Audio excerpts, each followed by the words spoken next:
the control.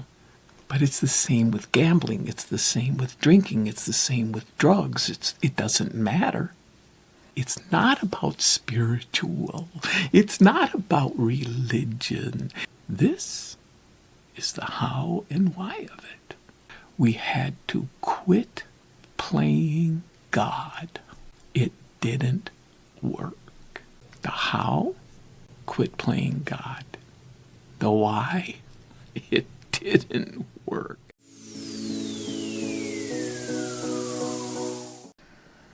Aloha, Alex here. And this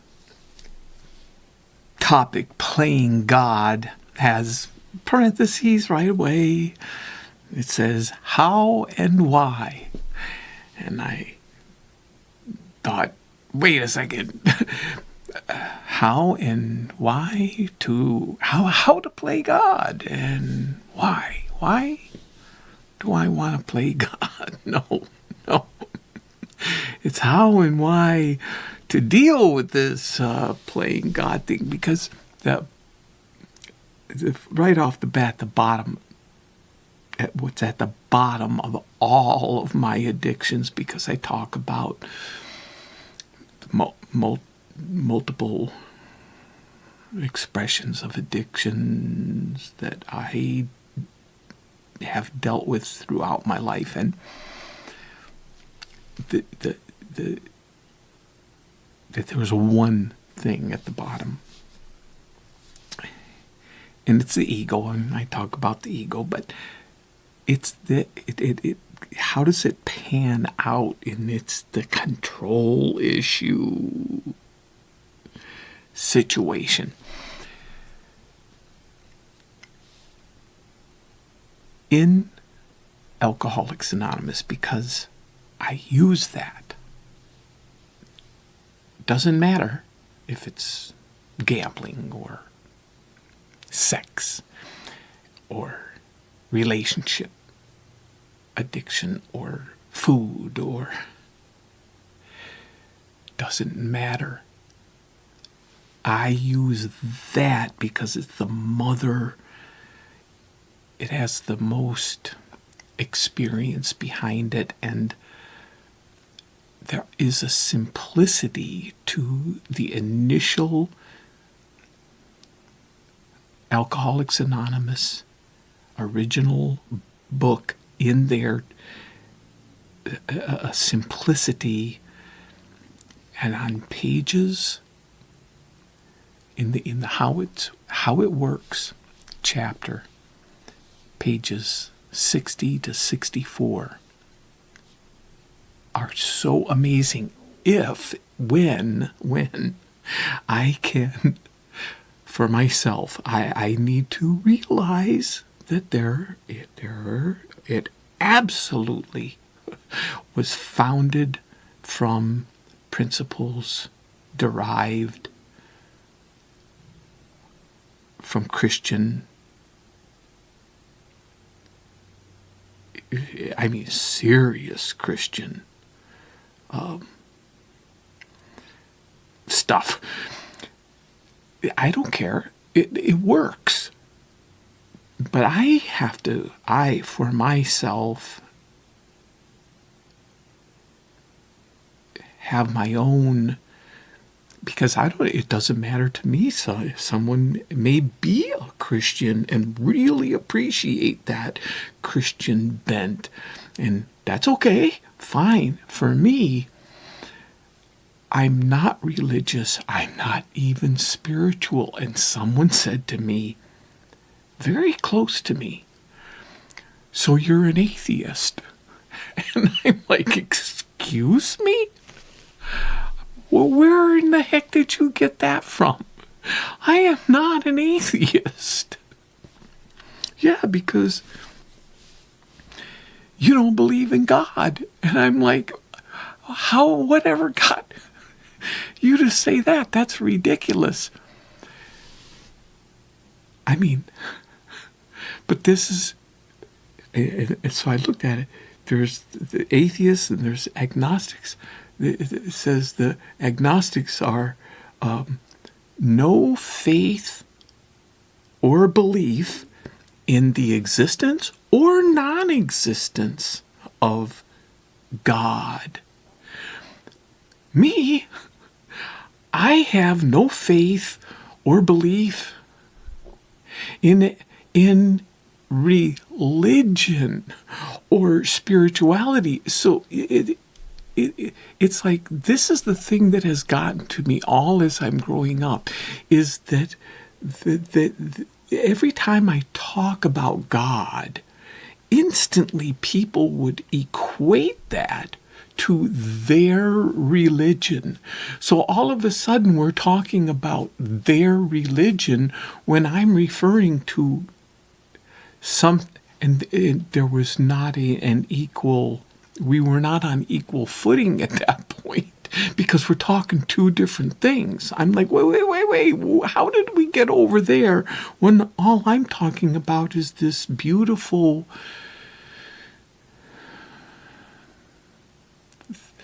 this thing that exists in me that allows my life, that gives me life, and is so real, so simple, so beautiful, that doesn't have all this other stuff attached to it, and I just want to keep it pure. And then there's all this other stuff that all of a sudden goes to a book, and goes to quotes, and goes to, please. And no. So, all of a sudden, I am an atheist because I don't go for religion? And then it goes to, no, then be spiritual. It's like, spiritual? Can't. So, playing God. So how about addressing the addiction that has me suffering? That it's like, I can't stop doing this. I can't stop doing that. It's like, what is, okay, sex. Okay, so it's like, what's the issue with sex? Excuse me?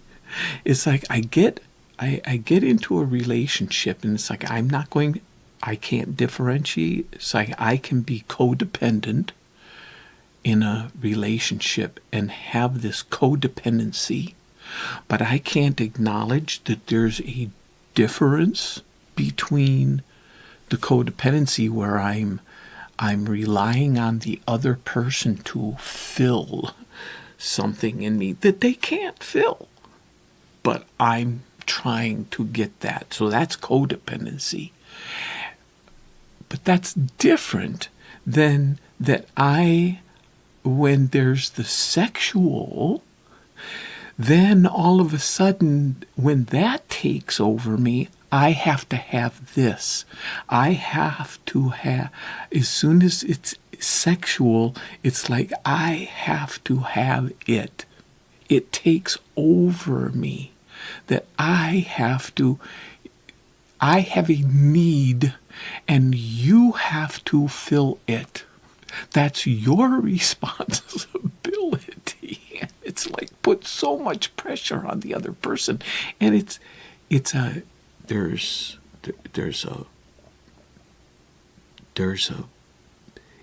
as if it's true.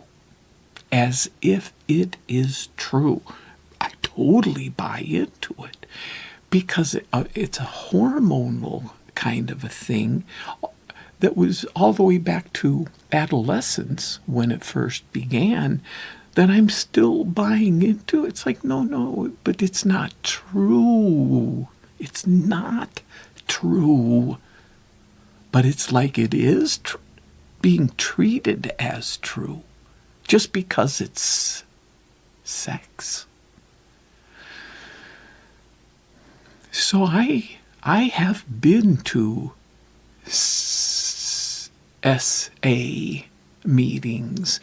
There are people who actually have that it goes to places that are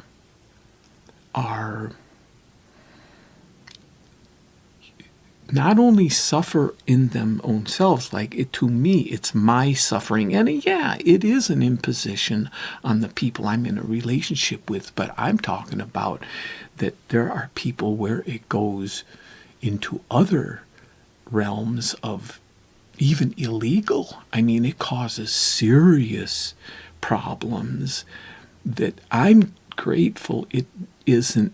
But that doesn't change the suffering in me.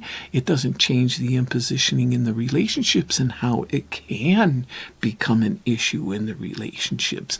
And I have total compassion for other people, how it's still the same issue of that. It's the playing God where there becomes a control. The control, but it's the same with gambling, it's the same with drinking, it's the same with drugs, it doesn't matter. So the story. It's not about spiritual. It's not about religion. And Bill W. works so hard. He went to other countries that said, Bill, will you come? Bill W., the co-founder. Will you come here because we have a problem? We don't believe in God, and we need to write our book, and we are getting pushback. And he'd fly right over there and say, no problem, because it's not about that. And he'd have to really work hard on that. This isn't what it's about. And he'd say, well, it's about that, and trying to go to a higher power. The guy who met Bill W. when I was in 1980, it was 1984, the first time I got sober for 10 years. When I was at a beach, my home group on the beach at 7 o'clock in the morning, the guy who was the founder of that meeting had 35 years sober in 1984. I joined up there at 1985. Around 1988, I had about 4 years sober. I was called a big book thumper, and totally into those pages, 60 to 64. Page 62 is powerful. Selfishness, self-centeredness, that we think is the root of our troubles, driven by 100 forms of fear, self-delusion, self-seeking, and self-pity. We step on the toes of our fellows. Sometimes they hurt us. It goes on from there. But the whole page, and I would share in that meeting, and for years with this guy with 35 years, who he was always there. No matter how early I got there, he was already at that meeting. I never spoke to him until about 4 years in. There was people who would go up to him and sidle up to him, and I finally did. And he said to me, because I was a bit, I would say, I didn't think I was, but I think a bit arrogant, and he said to me, so, what's the how and why of it? And right away, I panicked a little bit, because I'm like running through my head, like all my little files, and going, how and why of it, how and why of it. Well, and I start to make something up, and he goes, it's right on page 62, one of your favorites. And I'm thinking, page 62? focusing in my eyes on that page. I can't think.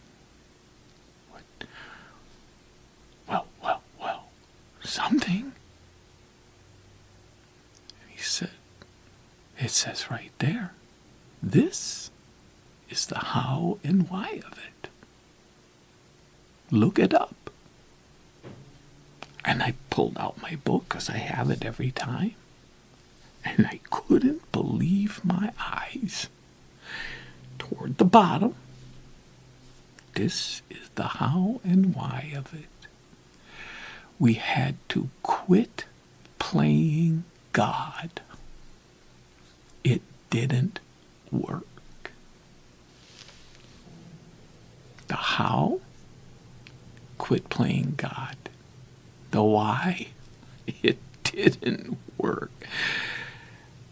Like, oh my God. So much therapizing and so much philosophizing and so much intellectualizing. None of that. So simple. So beautiful. It's like, how had I missed that for years? No spiritual, no religion, no. Quit playing God. Quit. I was 30, I don't know, 35, I don't know, in my low 30s. I'm a year away from 70 years old and still having a challenge with that one. That's the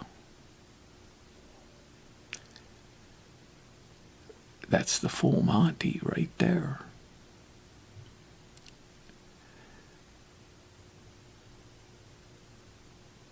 Till next time, aloha.